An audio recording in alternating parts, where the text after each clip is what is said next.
Dear students, surface കെമിസ്ട്രിയുടെ പുതിയൊരു ക്ലാസ്സിലേക്ക് സ്വാഗതം. കഴിഞ്ഞ ക്ലാസ്സിൽ നമ്മൾ അഡ്സോർപ്ഷനെ ഡിപ്പെൻഡ് ചെയ്യുന്ന മെയിൻ ഫാക്ടേഴ്സ് എന്തൊക്കെയാണെന്നുള്ള കാര്യമാണ് ഡിസ്കസ് ചെയ്തത്, അല്ലേ? അവിടെ ഫ്രണ്ട്ലിച്ച് അഡ്സോർപ്ഷൻ ഐസോതെർമിനെ കുറിച്ച് പഠിച്ചു. ഇന്ന് നമ്മൾ ഡിസ്കസ് ചെയ്യാൻ പോകുന്ന പുതിയൊരു കാര്യം കാറ്റാലിസിസ് ആണ്. എന്താണ് കാറ്റാലിസിസ്? നിങ്ങൾ കേട്ടിട്ടുണ്ട്, കാറ്റലിസ്റ്റിനെ കുറിച്ച് നിങ്ങൾ കേട്ടിട്ടുണ്ട്, അല്ലേ? ഇപ്പോ ഒരു റിയാക്ഷൻ, പൊട്ടാസ്യം ക്ലോറൈറ്റിനെ ഹീറ്റ് ചെയ്ത് ഓക്സിജൻ ഗ്യാസ് ഫോം ചെയ്യുന്ന ഒരു റിയാക്ഷനാണിത്. ഓക്കെ, KClO3 ഹീറ്റ് ചെയ്തിട്ട് KClഉം ഓക്സിജൻ ഗ്യാസുമായിട്ട് മാറുന്ന ഒരു റിയാക്ഷൻ. ഇവിടെ വളരെ സ്ലോയിലാണ് റിയാക്ഷൻ നടക്കുന്നത്. ഏകദേശം 653 to 823 കെൽവിൻ വരെ ഹീറ്റ് ചെയ്ത് കഴിഞ്ഞാൽ, ഏകദേശം 653 കെൽവിനിൽ വരെ ഹീറ്റ് ചെയ്ത് കഴിഞ്ഞാൽ റിയാക്ഷൻ സ്റ്റാർട്ട് ചെയ്യുന്നുള്ളൂ. റിയാക്ഷൻ വളരെ സ്ലോയിലാണ് നടക്കുന്നത്.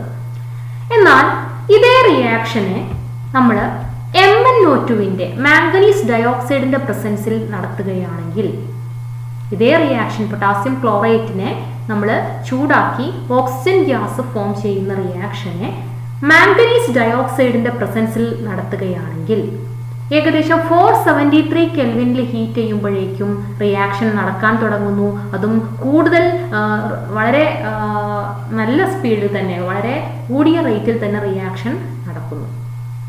ഓക്കെ, അപ്പൊ ഇവിടെ ഈ രണ്ട് റിയാക്ഷനും തമ്മിലുള്ള മാറ്റം എന്താണ്? ഇവിടെ MnO2 ഉപയോഗിച്ചപ്പോൾ, ഈ റിയാക്ഷൻ MnO2ന്റെ പ്രസൻസിൽ നടത്തിയപ്പോൾ വളരെ കുറഞ്ഞ ടെമ്പറേച്ചറിൽ തന്നെ കൂടിയ റേറ്റിൽ റിയാക്ഷൻ നടക്കുന്നതായിട്ട് കണ്ടു, അല്ലേ? ഇങ്ങനെ ഒരു ഫോറിൻ സബ്സ്റ്റൻസിന്റെ പ്രസൻസിൽ നമ്മൾ ചില പ്രത്യേക റിയാക്ഷൻസിനെ നടത്തുമ്പോൾ ആ റിയാക്ഷന്റെ റേറ്റ് ആൾട്ടർ ചെയ്യുന്നതായിട്ട്, ചേഞ്ച് ചെയ്യുന്നതായിട്ട് കാണാൻ പറ്റും, അല്ലേ? ചില റിയാക്ഷൻ ഒരു ഫോറിൻ സബ്സ്റ്റൻസിന്റെ പ്രസൻസിൽ, ചില പ്രത്യേക സബ്സ്റ്റൻസിന്റെ പ്രസൻസിൽ നടത്തുമ്പോൾ ആ റിയാക്ഷന്റെ റേറ്റ് വളരെ കൂടുതലായിട്ട് ഇൻക്രീസ് ചെയ്യുന്നതായിട്ട്, അല്ലെങ്കിൽ റേറ്റ് ആൾട്ടർ ചെയ്യുന്നതായിട്ട് നമുക്ക് കാണാൻ പറ്റും. അങ്ങനെയുള്ള സബ്സ്റ്റൻസിന് പറയുന്ന പേരാണ് കാറ്റലിസ്റ്റ്.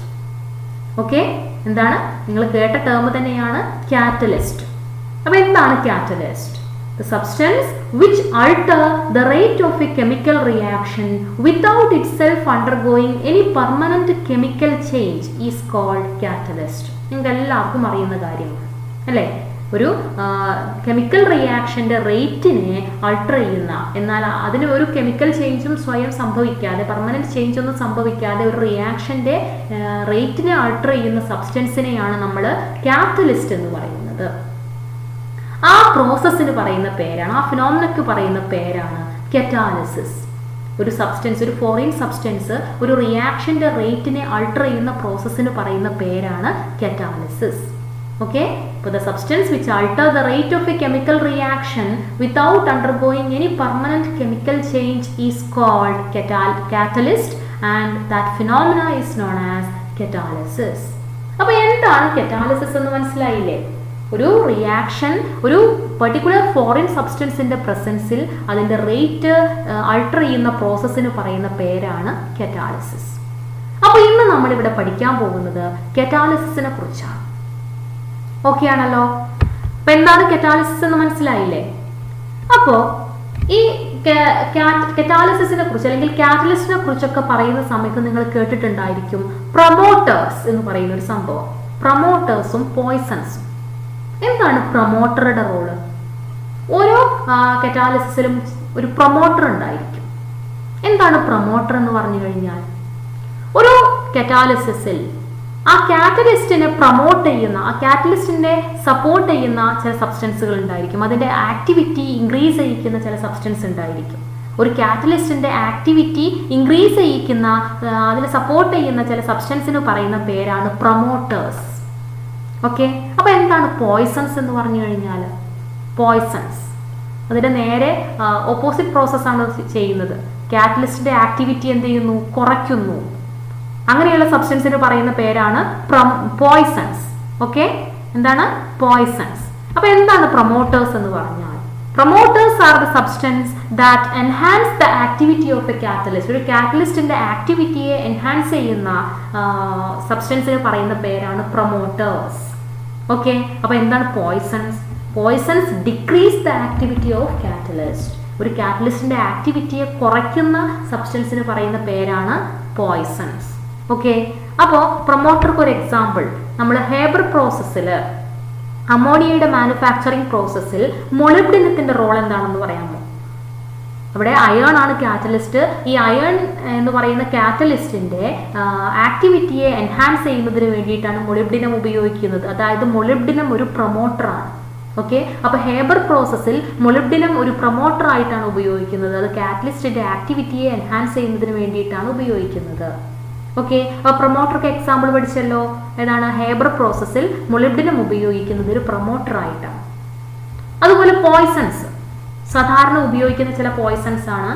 പോയ്സൺ മീൻസ് ഒരു കറ്റാലിസിസിൽ കാറ്റലിസ്റ്റിന്റെ ആക്ടിവിറ്റിയെ ഡിക്രീസ് ചെയ്യുന്നതിന് ഉപയോഗിക്കുന്ന സബ്സ്റ്റൻസിനെയാണ് നമ്മളിവിടെ പോയ്സൺസ് എന്ന് വിളിക്കുന്നത്. ക്വിനോലിൻ, സൾഫർ, ആർസനിക് പോലെയുള്ള സബ്സ്റ്റൻസ് എല്ലാം പോയ്സൺസ് ആയിട്ട് ഉപയോഗിക്കുന്നതാണ്.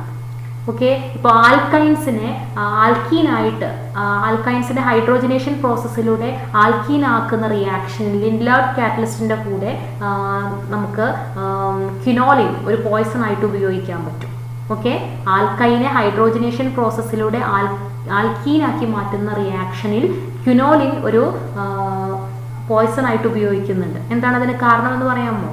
അവിടെ ആൽക്കീൻ എന്ന് പറയുന്ന റിയാക്ഷൻ, ആൽക്കീൻ എന്ന് പറയുന്ന പ്രോഡക്റ്റിൽ നിന്നില്ലെങ്കിൽ, ആൽക്കീനാണ് നമുക്ക് വേണ്ട പ്രോഡക്റ്റ്, ചിലപ്പോൾ വീണ്ടും ഫർദർ ഹൈഡ്രോജനേഷൻ നടന്ന് ആൽക്കെയിൻ ആയിട്ട് മാറും. അപ്പോൾ ആ റിയാക്ഷനെ പ്രിവെന്റ് ചെയ്യുന്നതിന് വേണ്ടിയിട്ട് അവിടെ എന്ത് നടക്കുന്നു? ഫർദർ ഹൈഡ്രോജനേഷൻ നടക്കാതിരിക്കുന്നതിന് വേണ്ടി ക്വിനോലിൻ ഒരു പോയ്സൺ ആയിട്ട് ഉപയോഗിക്കുന്നു.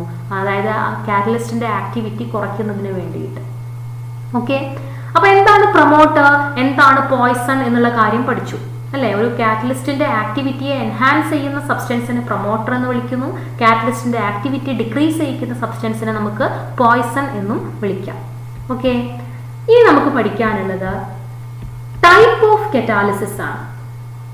കറ്റാലിസിസിനെ നമുക്ക് രണ്ട് രീതിയിൽ ക്ലാസിഫൈ ചെയ്യാം.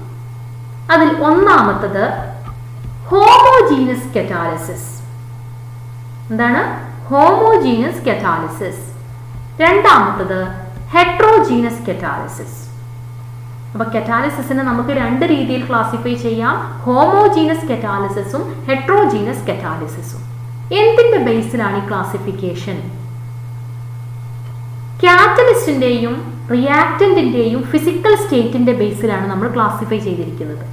റിയാക്റ്റന്റ് മോളിക്യൂൾസും കാറ്റലിസ്റ്റും ഏത് ഫിസിക്കൽ സ്റ്റേറ്റിലാണ്? സോളിഡ് ആണോ ലിക്വിഡ് ആണോ അതോ അത് രണ്ടും പിന്നെ ഒരേ ഫിസിക്കൽ സ്റ്റേറ്റിൽ ആണോ അല്ലയോ എന്നുള്ളതിന്റെ ബേസിലാണ് നമ്മളിതിനെ ഹോമോജീനസ് കറ്റാലിസിസ്, ഹെട്രോജീനസ് കറ്റാലിസിസ് എന്ന് രണ്ടായിട്ട് ക്ലാസിഫൈ ചെയ്തിരിക്കുന്നത്. റിയാക്റ്റന്റും കാറ്റലിസ്റ്റും ഒരേ ഫിസിക്കൽ സ്റ്റേറ്റിലാണെങ്കിൽ നമുക്ക് പറയാൻ പറ്റും അതിനെ ഹോമോജീനസ് കറ്റാലിസിസ് എന്ന്. അതായത് റിയാക്റ്റന്റ് സോളിഡ് ഫേസിലാണ്, കാറ്റലിസ്റ്റും സോളിഡ് ഫേസിലാണെങ്കിൽ നമുക്കതിനെ ഹോമോജീനസ് കറ്റാലിസിസ് എന്ന് പറയാം. അല്ലെങ്കിൽ റിയാക്റ്റന്റും കാറ്റലിസ്റ്റും ലിക്വിഡ് ഫേസിലാണ്, രണ്ടും ഒരേ ഫിസിക്കൽ സ്റ്റേറ്റിലാണെങ്കിൽ നമുക്ക് അതിനെ ഹോമോജീനസ് കറ്റാലിസിസ് എന്ന് പറയാം. ഓക്കെ, അപ്പൊ എന്താണ് ഹോമോജീനസ് കറ്റാലിസിസ് എന്ന് പറഞ്ഞു കഴിഞ്ഞാൽ? The catalytic process in which the catalyst, reactant and product are in the same physical state are called homogeneous catalysis. Okay, റിയാക്റ്റന്റും പ്രോഡക്റ്റും കാറ്റലിസ്റ്റും എല്ലാം സോളിഡ് ആണെങ്കിൽ, അല്ലെങ്കിൽ റിയാക്റ്റന്റും കാറ്റലിസ്റ്റും പ്രോഡക്റ്റും എല്ലാം ലിക്വിഡ് ആണെങ്കിൽ, എല്ലാം ഒരേ ഫിസിക്കൽ സ്റ്റേറ്റിലാണെങ്കിൽ അതിന് പറയുന്ന പേരാണ് ഹോമോജീനസ് കറ്റാലിസിസ്. ഇപ്പോൾ ഒരു example, manufacturing of sulphuric acid. അവിടെ സൾഫർ ഡയോക്സൈഡിനെ സൾഫർ ട്രയോക്സൈഡ് ആക്കി മാറ്റുന്ന പ്രോസസ്സ് ലെഡ് ചേംബർ പ്രോസസ്സ് എന്ന് പറയും അല്ലേ? അവിടെ എന്താണ് നടക്കുന്നത്? ഇവിടെ നമ്മൾ കാറ്റലിസ്റ്റ് ആയിട്ട് ഉപയോഗിക്കുന്നത് നൈട്രിക് ഓക്സൈഡിനെയാണ്, NO. ഇവിടെ റിയാക്റ്റൻസ് എന്തൊക്കെയാണ്? റിയാക്റ്റന്റ് സൾഫർ ഡയോക്സൈഡ് ഗ്യാഷ്യസ് ഫോമിലാണ്, ഓക്സിജൻ ഗ്യാഷ്യസ് ഫോമിലാണ് അല്ലേ? കാറ്റലിസ്റ്റ് ആരാണ്? നൈട്രിക് ഓക്സൈഡ് ആണ് കാറ്റലിസ്റ്റ്, അതും ഗ്യാഷ്യസ് ഫോമിലാണ് അല്ലേ? പ്രോഡക്റ്റ് എന്താണ്? സൾഫർ ട്രയോക്സൈഡ് ആണ്. പിന്നെ നമുക്ക് കാറ്റലിസ്റ്റിനെ വീണ്ടും അവിടെ എന്ത് ചെയ്യുന്നു? റീജനറേറ്റ് ചെയ്യാൻ പറ്റുന്നു അല്ലേ? അപ്പൊ ഇവിടെ എല്ലാം ഗ്യാഷ്യസ് ഫോമിലാണ്. റിയാക്റ്റന്റും കാറ്റലിസ്റ്റും പ്രോഡക്റ്റും എല്ലാം ഗ്യാഷ്യസ് ഫോമിലാണ്. അപ്പോൾ ഇതിനെ നമുക്കൊരു ഹോമോജീനസ് കറ്റാലിസിസ് ആയിട്ട് പറയാൻ പറ്റും. ഓക്കെ, ഇനി അടുത്തത് വേറൊരു എക്സാമ്പിൾ ആണ് hydrolysis of cane sugar. Cane ഷുഗറിന്റെ ഹൈഡ്രോളിസിസ് ഇതിന് നമുക്ക് ഇപ്പോൾ ഒരു അതിന്റെ എക്സാമ്പിൾ ആയിട്ട് എടുക്കാൻ പറ്റും. കാരണം ഇവിടെ അക്വസ് ഫോമിലുള്ള സൂക്രോസ്, ഇവിടെ ഈ റിയാക്ഷനെ കാറ്റലൈസ് ചെയ്യുന്നത് സൾഫ്യൂരിക് ആസിഡ് ആണ്. ഇവിടെ കാറ്റലിസ്റ്റിന്റെ റോള് നിർവഹിക്കുന്നത് സൾഫ്യൂരിക് ആസിഡ് ആണ്. അപ്പൊ എന്താണ് റിയാക്ടൻസ് അക്വസ് ഫോമിലുള്ള ഗ്ലൂക്കോസും വാട്ടറും കാറ്റലിസ്റ്റ് ആയിട്ട് സൾഫ്യൂരിക് ആസിഡുമാണ് ഉപയോഗിക്കുന്നത്. എല്ലാം എന്താണ് അക്വസ് ഫോമിലാണ് അല്ലെങ്കിൽ ലിക്വിഡ് ഫോമിലാണ് ഉള്ളത് അല്ലെ. അപ്പോൾ ഹൈഡ്രോളിസിസ് ഓഫ് കെയിൻ ഷുഗറിൽ കാറ്റലിസ്റ്റും റിയാക്ടന്റും എല്ലാം ലിക്വിഡ് ഫോമിലാണ്. അപ്പോൾ നമുക്കതിനെ ഒരു ഹോമോജീനസ് കറ്റാലിസിസ് ആയിട്ട് പറയാൻ പറ്റും. ഓക്കെ, ഇനി നമുക്ക് പറയാനുള്ളത് ഹെട്രോജീനസ് കറ്റാലിസിസ്. ഇപ്പൊ എന്തായിരിക്കും ഹെട്രോജീനസ് കറ്റാലിസിസ് എന്ന് പറഞ്ഞു കഴിഞ്ഞാൽ റിയാക്ടന്റും കാറ്റലിസ്റ്റും ഡിഫറെന്റ് ഫിസിക്കൽ സ്റ്റേറ്റിലാണെങ്കിൽ അല്ലെ, റിയാക്ടന്റും കാറ്റലിസ്റ്റും ഡിഫറെന്റ് ഫിസിക്കൽ സ്റ്റേറ്റിലാണെങ്കിൽ നമുക്കതിനെ ഹെട്രോജീനസ് കറ്റാലിസിസ് എന്ന് പറയാം അല്ലെ. The catalytic process in which the reactant and the catalyst are in different faces അല്ലെ, രണ്ടും ഡിഫറെന്റ് ഫിസിക്കൽ സ്റ്റേറ്റിലാണെങ്കിൽ നമുക്കതിനെ ഹെട്രോജീനസ് കറ്റാലിസിസ് എന്ന് പറയാം. Okay, the catalytic process in which the reactant and the catalyst are in different phase is called heterogeneous catalysis. അപ്പോൾ heterogeneous catalysis ന് example ഏതായിരിക്കും? ഇപ്പോൾ ഒരു എക്സാമ്പിൾ ഞങ്ങൾക്ക് എല്ലാവർക്കും ഫെമിലിയർ ആയ ഒരു എക്സാമ്പിൾ ഞാൻ പറയാം. കോണ്ടാക്ട് പ്രോസസ്, സൾഫ്യൂരിക് ആസിഡിന്റെ പ്രിപ്പറേഷൻ തന്നെയാണ് അവിടെ നടക്കുന്നത്. കോണ്ടാക്ട് പ്രോസസ്സിൽ സൾഫർ ഡയോക്സൈഡിനെ സൾഫർ ട്രയോക്സൈഡ് ആക്കി മാറ്റുന്ന റിയാക്ഷൻ ഇവിടെ നമുക്ക് കാണാൻ പറ്റും. സൾഫർ ഡയോക്സൈഡും ഓക്സിജനുമാണ് റിയാക്ടൻസ്. അത് രണ്ടും ഗ്യാഷ്യസ് ഫോമിലാണ്. എന്നാൽ ഇവിടെ നമ്മൾ കാറ്റലിസ്റ്റ് ആയിട്ട് ഉപയോഗിക്കുന്നത് പ്ലാറ്റിനം ആണ്. അത് സോളിഡ് ഫോമിലാണ് അല്ലെ. അപ്പോൾ റിയാക്ടന്റ് ഗ്യാഷ്യസ് ഫോമിലും കാറ്റലിസ്റ്റ് സോളിഡ് ഫോമിലുമാണ്.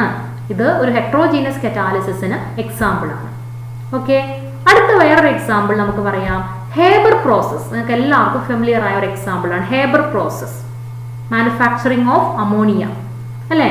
അപ്പോൾ ഇവിടെ എന്താണ്, ഇവിടെ റിയാക്ടന്റ് ആയിട്ട് ഉപയോഗിക്കുന്നത് നൈട്രജൻ ഗ്യാസും ഹൈഡ്രജനുമാണ് അല്ലെ. രണ്ടും എന്താണ് ഗ്യാഷ്യസ് ഫോമിലാണ്, നൈട്രജനും ഹൈഡ്രജനും. എന്നാൽ കാറ്റലിസ്റ്റ് ആയിട്ട് ഉപയോഗിക്കുന്നത് അയേൺ ആണ്, അത് സോളിഡ് ഫോമിലാണ് അല്ലെ. അപ്പോൾ റിയാക്ടന്റ് ഗ്യാഷ്യസ് ഫോമിലും കാറ്റലിസ്റ്റ് സോളിഡ് ഫോമിലുമാണ്. രണ്ടും ഡിഫറെന്റ് ഫേസിലാണ് എക്സിസ്റ്റ് ചെയ്യുന്നത്. അപ്പോൾ നമുക്ക് ഇതിനെ ഒരു ഹെട്രോജീനസ് കറ്റാലിസിസ് ആയിട്ട് പറയാൻ പറ്റും. ഓക്കെ, അപ്പൊ കറ്റാലിസിസിനെ നമ്മൾ രണ്ട് ടൈപ്പായിട്ട് ക്ലാസിഫൈ ചെയ്തു.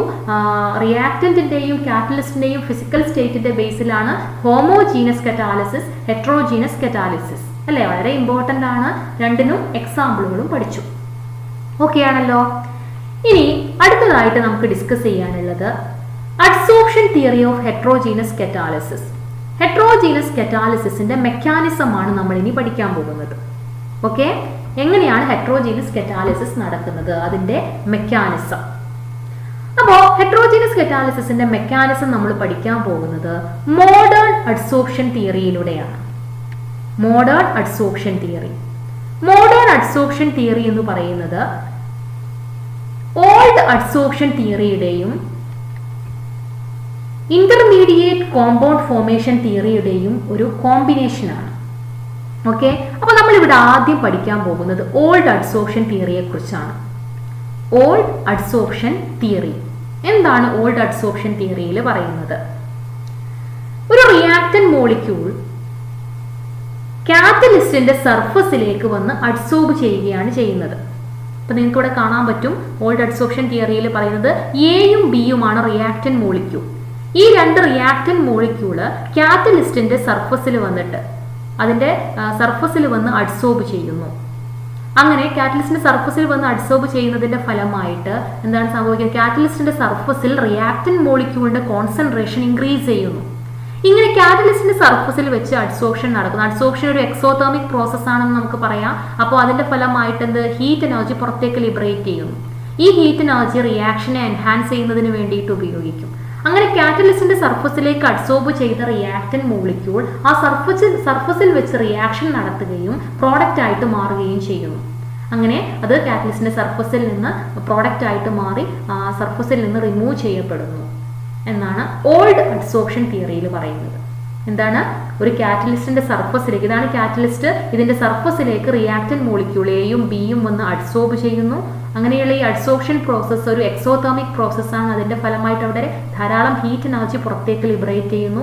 ഈ ഹീറ്റ് എനർജി റിയാക്ഷനെ എൻഹാൻസ് ചെയ്യുന്നതിന് വേണ്ടിയിട്ട് ഉപയോഗിക്കുന്നു. അങ്ങനെ ഈ റിയാക്റ്റന്റ് മോളിക്യൂൾ കാറ്റലിസ്റ്റിന്റെ സർഫസിൽ വന്ന് അഡ്സോർബ് ചെയ്യുന്നതിന്റെ ഫലമായിട്ട് കാറ്റലിസ്റ്റിന്റെ സർഫസിൽ റിയാക്റ്റന്റ് മോളിക്യൂളിന്റെ കോൺസെൻട്രേഷൻ ഇൻക്രീസ് ചെയ്യുന്നു. അങ്ങനെ കാറ്റലിസ്റ്റിന്റെ സർഫസിൽ വെച്ച് എയും ബിയും തമ്മിൽ റിയാക്ട് ചെയ്ത് പ്രോഡക്റ്റ് ആയിട്ട് മാറുന്നു എന്നാണ് ഓൾഡ് അഡ്സോർപ്ഷൻ തിയറി പറയുന്നത്. അങ്ങനെയുള്ള വേറൊരു തിയറിയാണ് ഹെട്രോജീനസ് കറ്റാലിസിസിനെ കുറിച്ച് എക്സ്പ്ലെയിൻ ചെയ്യുന്ന വേറൊരു തിയറിയാണ് ഇന്റർമീഡിയറ്റ് കോമ്പൗണ്ട് ഫോർമേഷൻ തിയറി. എന്താണ് ഇന്റർമീഡിയറ്റ് കോമ്പൗണ്ട് ഫോർമേഷൻ തിയറി? ആ പേരിൽ തന്നെയുണ്ട് എന്താണ് അവിടെ സംഭവിക്കുന്നതെന്ന്. ഇവിടെ നടക്കുന്നത് റിയാക്റ്റന്റ് മോളിക്യൂളായ എയും ബിയും, റിയാക്റ്റൻസ് ആയ എയും ബിയും കാറ്റലിസ്റ്റുമായിട്ട് കമ്പൈൻ ചെയ്ത് ഒരു ഇന്റർമീഡിയറ്റ് കോംപ്ലക്സ് ഫോം ചെയ്യുന്നു. റിയാക്റ്റന്റ് മോളിക്യൂൾസ് ആയ എയും ബിയും അല്ലെങ്കിൽ റിയാക്റ്റന്റ് മോളിക്യൂൾ ആദ്യം കാറ്റലിസ്റ്റുമായിട്ട് റിയാക്ട് ചെയ്ത് ഒരു ഇന്റർമീഡിയറ്റ് കോംപ്ലക്സ് ഫോം ചെയ്യുന്നു. ഈ ഇന്റർമീഡിയറ്റ് കോംപ്ലക്സ് ഹൈലി അൺസ്റ്റേബിൾ ആണ്. അതുകൊണ്ട് തന്നെ അത് പെട്ടെന്ന് ഡിസോസിയേറ്റ് ചെയ്തിട്ട് പ്രോഡക്റ്റ് ആയിട്ട് മാറുകയും കാറ്റലിസ്റ്റിനെ വീണ്ടും റീജനറേറ്റ് ചെയ്യുകയും ചെയ്യും. ഓക്കെ, അപ്പൊ ഇതാണ് ഇന്റർമീഡിയറ്റ് കോമ്പൗണ്ട് ഫോർമേഷൻ തിയറി. എന്താണ്, റിയാക്റ്റന്റ് മോളിക്യൂൾ കാറ്റലിസ്റ്റുമായിട്ട് റിയാക്ട് ചെയ്ത് ഒരു ഇന്റർമീഡിയറ്റ് കോംപ്ലക്സ് ഫോം ചെയ്യുന്നു. ഈ ഇന്റർമീഡിയറ്റ് കോംപ്ലക്സ് ഹൈലി അൺസ്റ്റേബിൾ ആണ്. അത് പെട്ടെന്ന് ഡിസോസിയേറ്റ് ചെയ്ത് പ്രോഡക്റ്റ് ആയിട്ട് മാറുകയും കാറ്റലിസ്റ്റിനെ വീണ്ടും റീജനറേറ്റ് ചെയ്യുകയും ചെയ്യുന്നു. ഓക്കെ, അപ്പൊ ഈ രണ്ട് തിയറിയുടെയും ഒരു കോമ്പിനേഷൻ ആണ് മോഡേൺ അഡ്സോർപ്ഷൻ തിയറി. നമ്മൾ ഇവിടെ പഠിക്കാൻ പോകുന്നത് ഹെട്രോജീനസ് കറ്റാലിസിസിന്റെ മെക്കാനിസം പഠിക്കാൻ നമ്മൾ ഉപയോഗിക്കുന്നത് മോഡേൺ അഡ്സോർപ്ഷൻ തിയറിയാണ്. ഓൾഡ് അഡ്സോർപ്ഷൻ തിയറിയുടെയും ഇന്റർമീഡിയറ്റ് കോമ്പൗണ്ട് ഫോർമേഷൻ തിയറിയുടെയും ഒരു കോമ്പിനേഷൻ ആണ് modern adsorption theory. Modern adsorption തിയറിയെ കുറിച്ചാണ്. എന്താണ് മോഡേൺ അഡ്സോർപ്ഷൻ തിയറിയിൽ പറയുന്നത്? ഇവിടെ ഒരു ഹെട്രോജീനസ് കറ്റാലിസിസ് നടക്കുന്നത് 5 ഡിഫറെന്റ് സ്റ്റെപ്പുകളിലൂടെയാണെന്നാണ് മോഡേൺ അഡ്സോർപ്ഷൻ തിയറി പറയുന്നത്. ഓക്കെ, 5 ഡിഫറെന്റ് സ്റ്റെപ്പുകളിലൂടെയാണ് ഹെട്രോജീനസ് കറ്റാലിസിസ് നടക്കുന്നത്. അതിൽ ഒന്നാമത്തെ സ്റ്റെപ്പ് നമുക്ക് പറയാം. ഒന്നാമത്തെ സ്റ്റെപ്പില് diffusion of reactant to the surface of the catalyst. Reactant molecule കാറ്റലിസ്റ്റിന്റെ സർഫസിലേക്ക് ഡിഫ്യൂസ് ചെയ്യുന്നു. ഓക്കെ, കാറ്റലിസ്റ്റിന്റെ സർഫസിലേക്ക് അപ്രോച്ച് ചെയ്യാണ് ഒന്നാമത്തെ സ്റ്റെപ്പിൽ ചെയ്യുന്നത്. രണ്ടാമത്തെ സ്റ്റെപ്പില് റിയാക്റ്റന്റ് മോളിക്യൂൾ കാറ്റലിസ്റ്റിന്റെ സർഫസിലേക്ക് ഡിഫ്യൂസ് ചെയ്ത റിയാക്റ്റന്റ് മോളിക്യൂൾ കാറ്റലിസ്റ്റിന്റെ സർഫസിൽ വന്ന് അഡ്സോർബ് ചെയ്യുന്നു. അതേ മെയിൻ ആയിട്ടുള്ള പ്രോസസ്സ് എന്ന് പറയുന്നത് അഡ്സോർപ്ഷൻ ആണ്, അല്ലേ? അപ്പൊ കാറ്റലിസ്റ്റ് അവിടെ ഒരു സർഫസ് പ്രൊവൈഡ് ചെയ്യുകയാണ് ചെയ്യുന്നത്.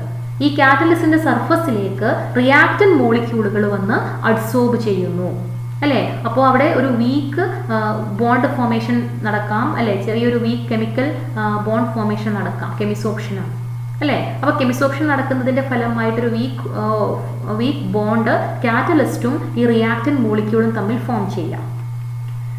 ഇനി മൂന്നാമത്തെ സ്റ്റെപ്പില് കാറ്റലിസ്റ്റിന്റെ സർഫസിലേക്ക് അഡ്സോർബ് ചെയ്ത റിയാക്റ്റന്റ് മോളിക്യൂൾ കാറ്റലിസ്റ്റിന്റെ സർഫസിൽ വെച്ച് കെമിക്കൽ റിയാക്ഷൻ നടത്തുകയും ഒരു ഇന്റർമീഡിയറ്റ് കോമ്പൗണ്ട് ഫോർമേഷനിലൂടെ പ്രോഡക്റ്റ് ആയിട്ട് മാറുകയും ചെയ്യുന്നു. ഓക്കെ, അപ്പൊ ആദ്യം നടക്കുന്നത് എന്താണ്? അതിന് കാറ്റലിസ്റ്റിന്റെ സർഫസിൽ വെച്ച് കെമിക്കൽ റിയാക്ഷൻ നടന്ന ആദ്യം ഒരു ഇന്റർമീഡിയറ്റ് ഫോം ചെയ്യും. ആ ഇന്റർമീഡിയറ്റ് ഹൈലി അൺസ്റ്റേബിൾ ആണ്. അതുകൊണ്ട് തന്നെ അത് ഡിസോസിയേറ്റ് ചെയ്തിട്ട് എന്തായിട്ട് മാറും? പ്രോഡക്റ്റ് ആയിട്ട് മാറും. ഓക്കെ, അപ്പോൾ occurrence of chemical reaction on the catalyst surface through formation of an intermediate, അല്ലേ? അപ്പോൾ കാറ്റലിസ്റ്റിന്റെ സർഫസിലേക്ക് അഡ്സോർബ് ചെയ്ത റിയാക്റ്റന്റ് മോളിക്യൂൾ ആ സർഫസിൽ വെച്ച് റിയാക്ഷൻ നടത്തുകയും കെമിക്കൽ റിയാക്ഷൻ നടത്തുകയും ഒരു ഇന്റർമീഡിയറ്റ് കോമ്പൗണ്ട് ഫോം ചെയ്യുകയും ചെയ്യും. ആ ഇന്റർമീഡിയറ്റ് കോമ്പൗണ്ട് ഹൈലി അൺസ്റ്റേബിൾ ആണ്. അത് പെട്ടെന്ന് ഡിസോസിയേറ്റ് ചെയ്തിട്ട് എന്തായിട്ട് മാറും? പ്രോഡക്റ്റ് ആയിട്ട് മാറും. ഓക്കെ, അപ്പോൾ ഇപ്പോൾ കാറ്റലിസ്റ്റിന്റെ സർഫസിൽ പ്രോഡക്റ്റ് ഫോം ചെയ്ത് നിൽക്കുകയാണ്. ഇനി അവിടെ നിൽക്കാൻ പറ്റുമോ? അതിനെന്ത് ചെയ്യണം? അവിടെ നിന്ന് റിമൂവ് ചെയ്യണം, അല്ലേ? അപ്പോൾ അവിടെ അടുത്ത step desorption of reaction product from the catalyst surface, അല്ലെ? കാറ്റലിസ്റ്റിന്റെ സർഫസിൽ നിന്ന് അവിടെ അഡ്സോർബ് ചെയ്ത് നിൽക്കുകയാണ് ചെയ്യുന്നത്, അല്ലേ? ഇപ്പോൾ പ്രോഡക്റ്റ് അവിടെ അഡ്സോർബ് ചെയ്ത് നിൽക്കുകയാണ്, അതിൻ്റെ സർഫസിൽ നിന്ന് ആ പ്രോഡക്റ്റ് എന്ത് ചെയ്യുന്നു? ഡിസോർബ് ചെയ്യുന്നു, അവിടെ നിന്ന് റിമൂവ് ചെയ്യുന്നു, അല്ലേ? Desorption of reaction product from the catalyst surface, അല്ലേ? ഇനിയോ, അപ്പോൾ അവിടെ നിന്ന് കാറ്റലിസ്റ്റിൻ്റെ സർഫസിൽ നിന്ന് ആ പ്രോഡക്റ്റ് ഡിസോർബ് ചെയ്ത് കഴിഞ്ഞാൽ എന്താ സംഭവിക്കുക? വീണ്ടും കാറ്റലിസ്റ്റ് അവിടെ ഫ്രീ ആയി, വീണ്ടും റിയാക്ടൻ മോളിക്യൂളിന് കാറ്റലിസ്റ്റിൻ്റെ സർഫസിൽ വന്ന് എന്ത് ചെയ്യാൻ പറ്റും? അഡ്സോർപ്ഷൻ നടത്താൻ പറ്റും, അല്ലേ? അപ്പോൾ കാറ്റലിസ്റ്റിനെ അവിടെ റീജനറേറ്റ് ചെയ്ത് കഴിഞ്ഞു, പ്രോഡക്റ്റ് അവിടെ നിന്ന് ഡിസോർബ് ചെയ്ത് കഴിഞ്ഞു. ഇനി അഞ്ചാമത്തെ സ്റ്റെപ്പിൽ എന്താ സംഭവിക്കുന്നത്? Diffusion of product away from the catalyst surface. കാറ്റലിസ്റ്റിന്റെ സർഫസിൽ നിന്ന് ഡിസോർബ് ചെയ്ത പ്രോഡക്റ്റ് കാറ്റലിസ്റ്റിൽ നിന്നും എന്ത് ചെയ്തു പോകുന്നു? ഡിഫ്യൂസ് ചെയ്തു പോകുന്നു, അല്ലെ? കാറ്റലിസ്റ്റിൽ നിന്ന് അത് ഡിഫ്യൂസ് ചെയ്തു പോകുന്നു. അതിന്റെ ഫലമായിട്ട് കാറ്റലിസ്റ്റിന്റെ സർഫസിൽ വീണ്ടും അടുത്ത റിയാക്ഷന് വേണ്ടി അവൈലബിൾ ആകുന്നു. ഓക്കെ, അപ്പോൾ diffusion of product away from the catalyst surface. The surface of the catalyst has free valencies for next reaction, അല്ലേ? കാറ്റലിസ്റ്റിന്റെ സർഫസിൽ വീണ്ടും അടുത്ത റിയാക്ഷൻ നടത്താൻ വേണ്ടിയിട്ട് റെഡി ആയിരിക്കുന്നു. കാറ്റലിസ്റ്റിന്റെ സർഫസിൽ നിന്ന് ആ ഫോം ചെയ്തിരിക്കുന്ന പ്രോഡക്റ്റ് ഡിഫ്യൂസ് ചെയ്ത് പോയി. ഒന്നാമത്തെ സ്റ്റെപ്പിൽ റിയാക്ടൻ മോളിക്യൂളായ എയും ബിയും കാറ്റലിസ്റ്റിന്റെ സർഫസിലേക്ക് ഡിഫ്യൂസ് ചെയ്യുന്നു. രണ്ടാമത്തെ സ്റ്റെപ്പിൽ റിയാക്ടൻ മോളിക്യൂൾ കാറ്റലിസ്റ്റിന്റെ സർഫസിലേക്ക് അഡ്സോർബ് ചെയ്യുന്നു. ഇവിടെ റിയാക്ടൻ മോളിക്യൂൾ സർഫസുമായിട്ട് ഒരു വീക്ക് ബോണ്ട് ഫോം ചെയ്യുന്നു, അതായത് കെമിസോർപ്ഷൻ ആണ് ഇവിടെ നടക്കുന്നത്. ഓക്കെ, മൂന്നാമത്തെ സ്റ്റെപ്പിൽ അഡ്സോർബ് ചെയ്ത റിയാക്ടൻ മോളിക്യൂളും കാറ്റലിസ്റ്റും തമ്മിൽ ഒരു റിയാക്ഷൻ നടക്കുന്നു, കെമിക്കൽ റിയാക്ഷൻ നടക്കുന്നു. അതിൻ്റെ ഫലമായിട്ട് ഒരു ഇൻ്റർമീഡിയറ്റ് കോംപ്ലക്സ് ഫോം ചെയ്യുന്നു. അത് ഹൈലി അൺസ്റ്റേബിൾ ആണ്, അതുകൊണ്ട് തന്നെ അത് ഡിസോസിയേറ്റ് ചെയ്ത് പ്രോഡക്റ്റ് ആയിട്ട് മാറുന്നു. നാലാമത്തെ സ്റ്റെപ്പിൽ ഈ പ്രോഡക്റ്റ് കാറ്റലിസ്റ്റിൻ്റെ സർഫസിൽ നിന്ന് ഡിസോർബ് ചെയ്യുന്നു. കാറ്റലിസ്റ്റിൻ്റെ സർഫസിൽ നിന്ന് പ്രോഡക്റ്റ് മോളിക്യൂൾ ഡിസോർബ് ചെയ്തു പോയി കഴിഞ്ഞാൽ സർഫസ് വീണ്ടും അടുത്ത റിയാക്ഷൻ നടത്തുന്നതിന് അവൈലബിൾ ആകുന്നു. പുതിയ മോളിക്യൂൾ അവിടെ വന്ന് അഡ്സോർബ് ചെയ്യുകയും റിയാക്ഷൻ കണ്ടിന്യൂ ചെയ്യുകയും ചെയ്യുന്നു. ഓക്കെ, അഞ്ചാമത്തെ സ്റ്റെപ്പിൽ ഈ പ്രോഡക്റ്റ് കാറ്റലിസ്റ്റിൻ്റെ സർഫസിൽ നിന്ന് ഡിഫ്യൂസ് ചെയ്തു പോകുന്നു. ഇതാണ് മോഡേൺ അഡ്സോർപ്ഷൻ തിയറി. അപ്പോൾ വളരെ സിമ്പിളാണ് മോഡേൺ അഡ്സോർപ്ഷൻ തിയറി. എങ്ങനെയാണ് ഒരു ഹെട്രോജീനസ് കറ്റാലിസിസ് നടക്കുന്നത്, അതിൻ്റെ ഹെട്രോജീനസ് കറ്റാലിസിസിൻ്റെ മെക്കാനിസം എന്താണെന്നാണ് നമ്മളിപ്പോൾ പഠിച്ചത്. ഓക്കെ, അപ്പോൾ ഇന്നത്തെ ക്ലാസ്സിൽ ഇത്രയും മതി. ബാക്കി നമുക്ക് അടുത്ത ക്ലാസ്സിൽ ഡിസ്കസ് ചെയ്യാം. Okay, thank you. Have A nice day.